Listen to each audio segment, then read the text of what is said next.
Diácono Nário, amados irmãos e irmãs, que alegria podermos estar aqui hoje, né? Sexto dia da novena, nós estamos aqui rezando e também, de alguma forma, meditando na vida deste apóstolo do amor, que é São João Evangelista. E hoje o Evangelho nos convida a algo muito interessante. O Evangelho nos convida à obediência. Essa palavra que a todos nós, de maneira especial, aos jovens e às crianças, é um pouco difícil, né? Obedecer. Mas, se nós entendemos a obediência como o cumprimento de uma série de regras, simplesmente, a gente nunca vai conseguir obedecer de verdade. Nós temos que lembrar o que Jesus diz hoje. Ele não veio para abolir, mas para dar pleno cumprimento à lei. O que significa isso? Onde Jesus dá o cumprimento pleno de todas as coisas? Na sua paixão, morte e ressurreição.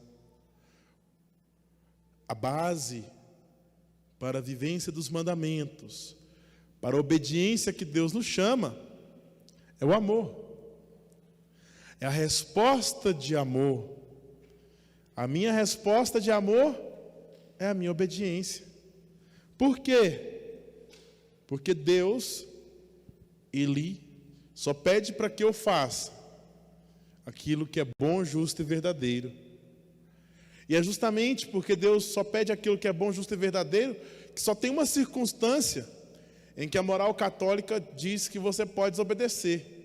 Qual? Quando aquele que está à sua frente, seja os pais, a autoridade, o padre, o que seja, pede para você fazer algo que não seja justo, que não seja bom, que não seja verdadeiro, ou seja, que não seja moralmente bom. Desta forma, né, se eu pedir para que você peque, você não tem que me obedecer. Se seu pai e sua mãe pedem para que você faça o mal, também você não tem que obedecer. Porque ao mal nós nunca devemos obedecer, porque justamente a base da obediência é o amor. E o amor quem que é? Deus. E assim nós entendemos então a razão da obediência. E assim nós entendemos que a obediência custa, porque custou a cruz para Jesus. Mas também nós vamos entender que a obediência ela parte da liberdade. E a liberdade, o que é a liberdade? Muitas pessoas vão, numa resposta simplória, ouvir por aí: a liberdade é você poder fazer o que você quiser. Eu posso fazer o que eu quiser, sou livre. Não é isso. É isso, sobretudo, que nós vamos ver, os adultos, mas os jovens de maneira especial, vão ser bombardeados a todos os momentos. As nossas crianças já vão crescendo também, aprendendo isso, né? Liberdade, faz o que você quiser, você é livre. Mas veja bem, existe aqui um princípio filosófico que ele está equivocado. Porque a liberdade, ela é o que para nós? Uma virtude, não é isso? Então todos estão de acordo que a liberdade é uma virtude? Deve ser uma virtude, né? Não um vício? Sim, a liberdade não é um vício, é uma virtude, é algo, né, que é bom. Mas o que é uma virtude? A definição de virtude é: a virtude é um hábito para o bem. O vício é um hábito para o mal. Então, se a liberdade é uma virtude, ela tem que ser um hábito para o bem. Não existe liberdade quando eu faço o mal.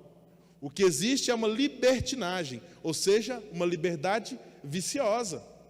Porque o hábito para o mal é vício, não é hábito bom, não é virtude. O hábito para o mal é vício, não é virtude. Então, para a liberdade ser virtude, eu devo, podendo escolher o mal, sempre escolher o bem.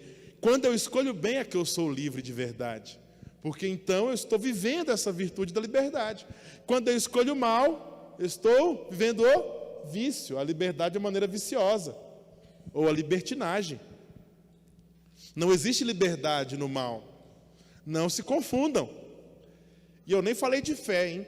Estou falando de um princípio básico de filosofia. Liberdade é uma virtude. Virtude é o ato para o bem. Então, por uma questão de definição, não cabe o mal na liberdade. Então, a obediência me exige também essa liberdade. A liberdade de escolher aquilo que é bom. E o que é melhor do que a salvação? O que é melhor do que aquilo que Deus me propõe? Do que aquilo que Deus me pede, não é verdade? Deus é bom, é justo, é verdadeiro. Deus sabe o que é melhor para a nossa salvação. Então, tudo que Deus coloca para a nossa vida, sobretudo os mandamentos, mas a doutrina da igreja como um todo, são como as placas para nos guiar. A gente deveria saber o caminho para o céu, mas o que acontece? Nós, seres humanos, às vezes, erramos esse caminho. E aí o que acontece, então? Justamente a gente se desvia. A isso nós chamamos pecado. E aí Deus faz o quê? Deus aponta o caminho para o céu, aponta o caminho para vivermos verdadeiramente amando a Ele e chegarmos um dia no céu. E aí Deus vai colocando, entre aspas, um exemplo, placas nesse caminho. Ele vai nos iluminando com os mandamentos. Depois nos deixa a igreja e nos ilumina com a doutrina. Então, quando se fala de obedecer a Deus, é a mesma coisa dizer, eu livremente escolho o bem, e o bem é o próprio Deus. Escolher Deus por quê? Porque no caminho, sozinho eu me perco, eu vou errar. Deus me deixa as placas, Deus me aponta, fala, olha, por aqui, ó, se você se desviar, vai ser mais difícil. Às vezes a gente quer fazer um caminho do nosso jeito, né? Já aconteceu com vocês? Comigo já aconteceu, né? Porque quase sempre, apesar de alguém ensinar o caminho, apesar de ter o GPS, eu falo, não, peraí, minha cabeça aqui está... Eu dou conta de chegar, né? Mas aí às vezes dá ruim, né? Porque às vezes eu erro o caminho. Mas não, eu dou conta. E aí era por aqui, eu viro para o outro lado, e quando eu vejo, nossa, não era nada, não tem nada a ver esse caminho, é outro caminho. Então, sozinhos, do nosso jeito, é bem provável que a gente vai errar. E eu preciso, então, de obedecer a Deus, que é a bondade. E obedecendo a Ele, eu exerço bem a minha liberdade. Agora, queridos irmãos e irmãs, de maneira especial, nossas criancinhas, nossos jovens, é por isso que eu tenho que obedecer, porque Deus me ama, porque eu quero amá-lo, porque Ele é bom, e porque, sendo bom Deus, eu devo escolher sempre o bem também, e assim eu serei verdadeiramente livre, porque não existe liberdade para o mal. Agora, quando a gente quer fazer isso, a gente vai precisar de entender duas coisinhas aqui na nossa vida, que se não aconteceu, ainda vai acontecer. E aí os mais experientes aqui podem dizer.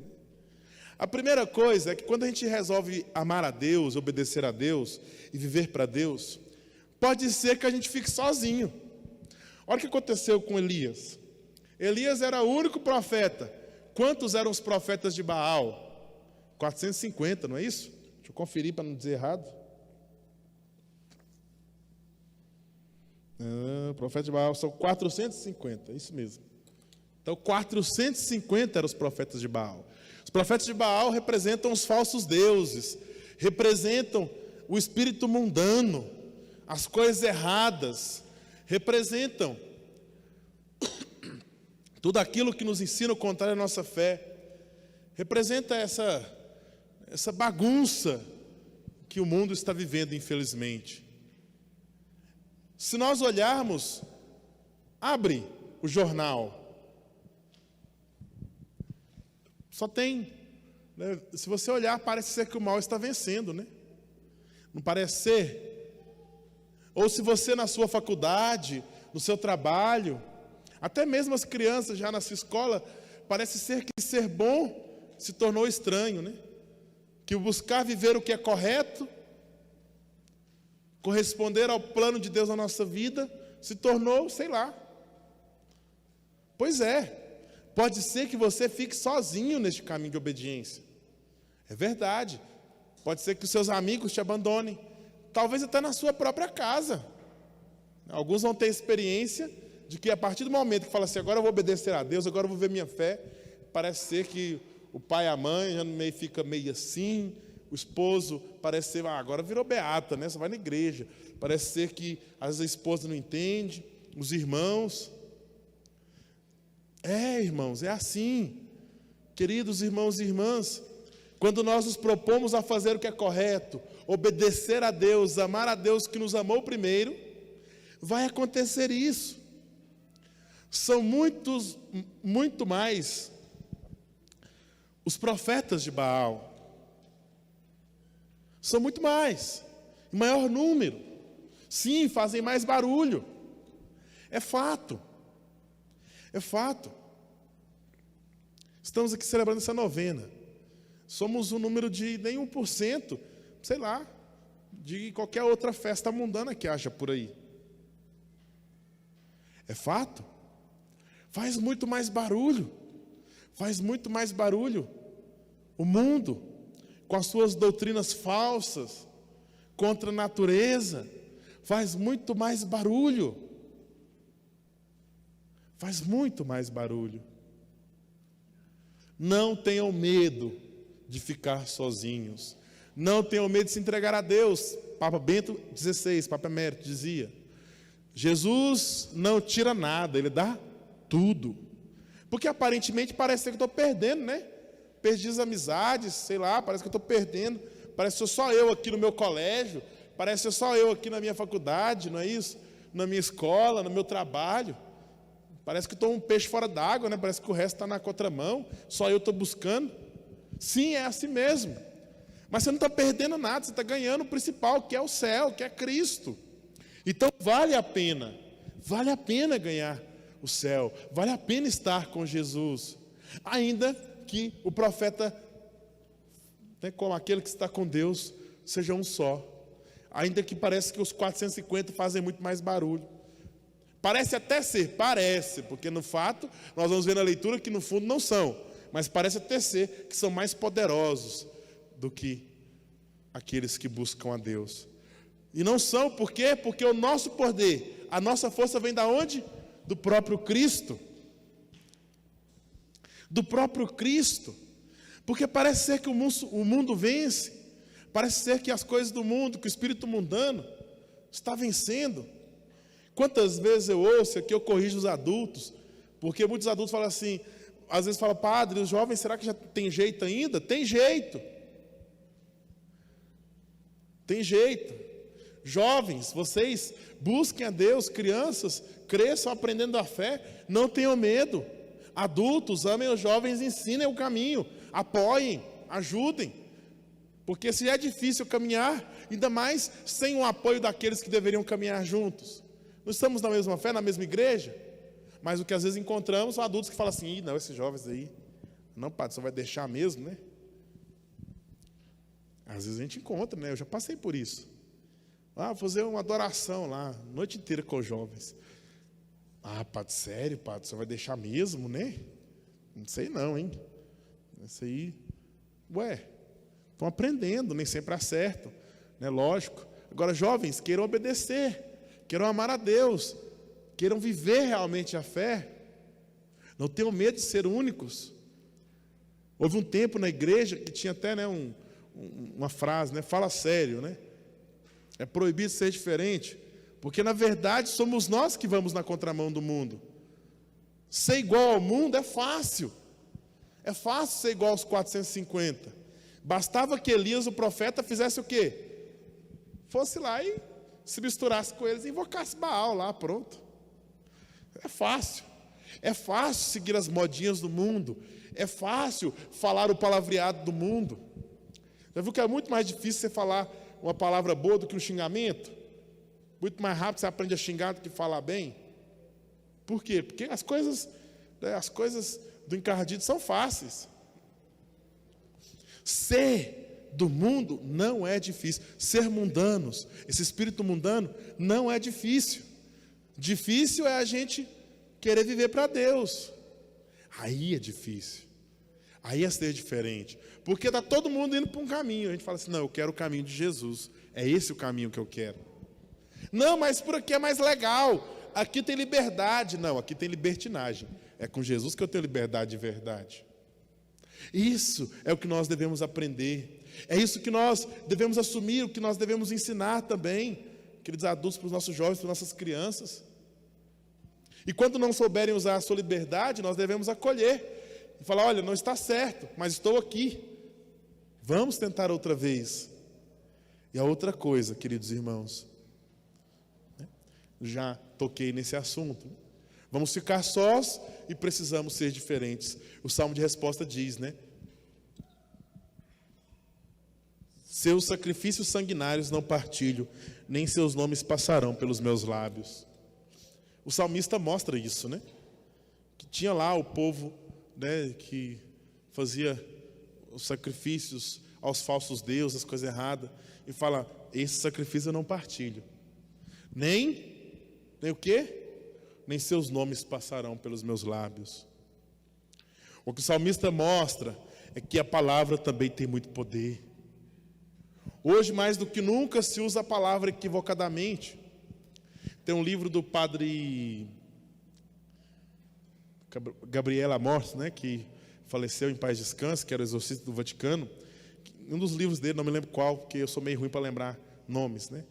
Mas ele fala do poder da palavra, né?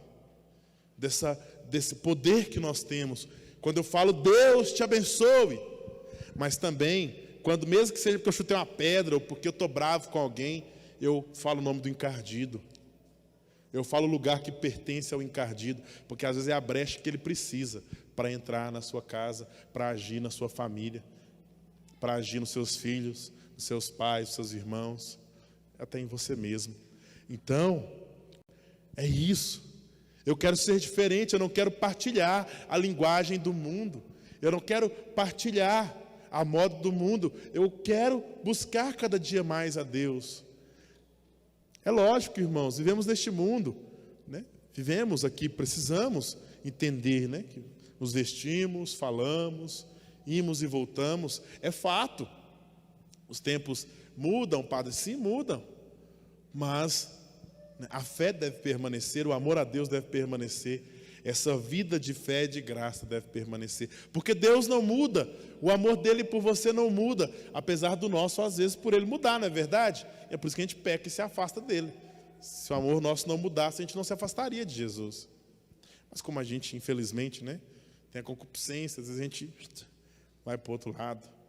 Então, não tenha medo de buscar a Deus, de falar assim: eu quero ser diferente no meio do mar, de todo mundo igual, porque eu quero amar a Deus, porque eu não compactuo com as coisas que não levam para Deus. Eu quero ser cada dia mais próximo do Senhor, eu quero obedecê-lo, ainda que eu fique sozinho. Queridos irmãos, queridas irmãs, porque o nosso destino, vai dizer o salmista, está seguro na mão do Senhor. Se eu tenho ao Senhor ao meu lado, não vacilo. Vós me ensinais o caminho para a vida.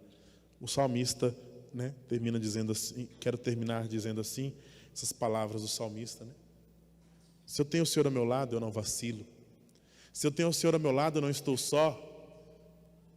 E o Senhor me ensina o caminho para a vida. Que vida? A vida eterna. Porque de que vale ao homem ganhar o mundo inteiro e perder a vida eterna, né? De que vale? Por isso, pés na terra, coração no céu, sempre. Que o Senhor nos ajude a ensinar-nos as nossas crianças o caminho do céu, a acolher os nossos jovens, a corrigi-los, mas a caminhar com eles. Que o Senhor nos ajude a cada dia mais amarmos ao Senhor.